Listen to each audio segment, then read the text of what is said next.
qayıtdık. Qayıtmayım. Gözüm görmür kimsək. Yalan. Hə, indi ooo, Yusuf. Hatta qalır. Yüreğim sakin ol. Atam anam sakin ol. Ne? Neçə gün? 2 gün. 2 gün. Gel görək. Yusuf, yüreğim səninlə istəyirdi ki. Bir dəfə bak, gözümdə yaş qalmışdı. Gel. Qardaş. Gel. Və budur yenə uzun ayrılıqdan sonra nənə ilə bir daha qovuşa bildik. Əfsuslar olsun ki, uzun müddətli qala bilməsəkdə müvəqqəti nənə ilə. Bırakmırlar. Yox, Özün gəlmişsən. yox buraxmırlar.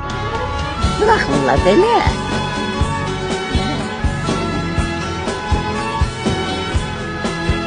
Artıq deyirlər, hələ gitmə. Apok ileri evet etme.